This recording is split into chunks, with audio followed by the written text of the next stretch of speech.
Fils et du Saint-Esprit. Amen. De l'Évangile de Jésus-Christ selon saint Matthieu au chapitre 4 au verset 18 à 22.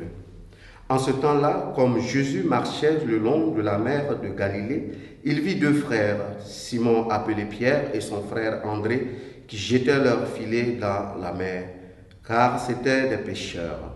Jésus leur dit: « Venez à ma suite, et je vous ferai pêcheurs d'hommes. » Aussitôt, laissant leurs filets, ils le suivirent. De là, il avança et il vit deux autres frères, Jacques, fils de Zébédée, et son frère Jean, qui étaient dans la barque avec leur père en train de réparer leurs filets. Il les appela aussitôt, laissant leur barque et leur père, ils le suivirent. Acclamons la parole de Dieu. Louange à toi, Seigneur Jésus. Bien-aimés dans le Seigneur, aujourd'hui 30 novembre, nous célébrons la fête de Saint André, ce disciple de la première heure, qui accepte de se mettre au service du Christ.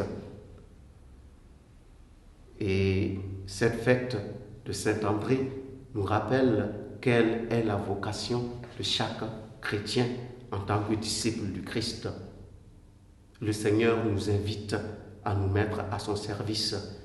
Et l'évangile de ce jour nous fait prendre conscience que le Seigneur ne nous invite pas dans des espaces extraordinaires ou dans les lieux qui n'ont rien à voir avec la réalité de chacun.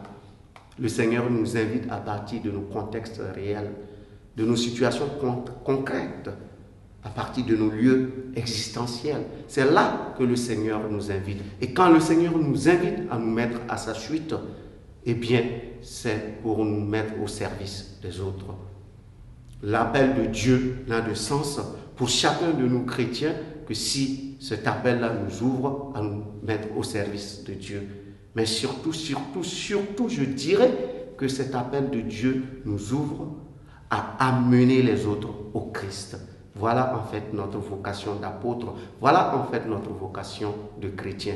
Être capable de conduire les autres au Christ, en nous mettant justement au service de l'humanité. Au cours de cette journée, nous allons prier pour toutes ces personnes qui, de manière directe et indirecte, au nom de leur attachement au Christ, se mettent au service de l'humanité, se mettent au service de la parole de Dieu, se mettent au service du Christ.